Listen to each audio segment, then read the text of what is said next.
Sa mga katik vloggers, mga subscribers, bago tsaka luma, mga supporters, mga dumaan, dumalaw at bumisita sa channel, lahat ng mga viewers, secret viewers at silent viewers, magandang araw. So, ito, galing tayo sa Sugod Southern Leyte, nakita niyo yung mga nakaraang video natin, mga ilang oras. At pag-uwi natin dito sa bus namin, nag-drop ako dito. Ay dinaanan ko yung pinsan ko kasi may papatingnan na TV ito, pinsan ko. Yan. Ayan, laki ng ngiti. So, merong 40 inch na, anong TV yun? Isa? Sony Bravia. Di, yung isa. Samsung 40. Samsung 40. So, tikon yung problema. 12 volts and ilang yung pumapasok pero yung iba naman wala. Walang output. Walang out yung Tikon. Kaya pina-order ko ng Tikon. Ngayon, itong lumang Sony Bravia naman, yung LCD. Nagdo-double image siya. Kaya yung papakita natin sa inyo kung anong ginawa natin. Ayan siya. So una nag-try tayo dito.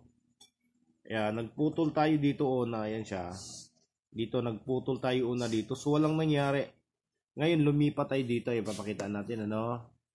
Ayan siya. Focus natin. Yan, tingnan nyo kung anong maigi yung pinutol natin. Yan, yung ilang piraso yan. So, pinutol natin dito, CQ1. Ayan, yung dalawang CQ1. Yung CQ1/1, CQ1/2. Tapos, CQV2. Tapos, CQVB2. Ayan yung pinutol natin. Tingnan nyo. Ayan, CQVB2. CQV2, tapos CQ1/2, Audas 2, underscore nga pala, underscore 2, tapos CQ1_1. Ayan. So, pinutol natin yan. So, hindi natin kasamang pinutol yung Baycom, Ayan siya. So, okay na siya. At ayan, tingnan nyo ng maigi, para maano nyo. Ayan, siya, sa labas. Ay, sorry, nakafocus na pala tayo. Ayan. So wala na siyang double image. Normal na siya. Kaya lang hindi pa nila magagamit dahil walang pan-testing. Gusto lang gamitin ng pinsan ko para sa antena. Ayan. So at least mayroong mapapanuuran na sila kung meron silang antenna sa bahay. So ayan.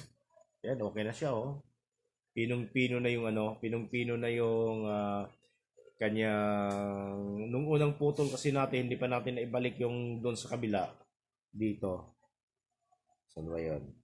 Dito sa kabila, ayan siya. Ito. Nung hindi pa natin naibalik yung iba, may malalaki yung grano, makikita mo dito, hindi pinong-pino. So ngayon ayan siya, Okay na siya. Okay, so ayan, ipakita lang natin isang lumang LCD na Sony Bravia na double image yung problema at ayan, nayari na natin. So hanggang dito na lang siguro tayo, So maraming salamat, God bless at bye-bye.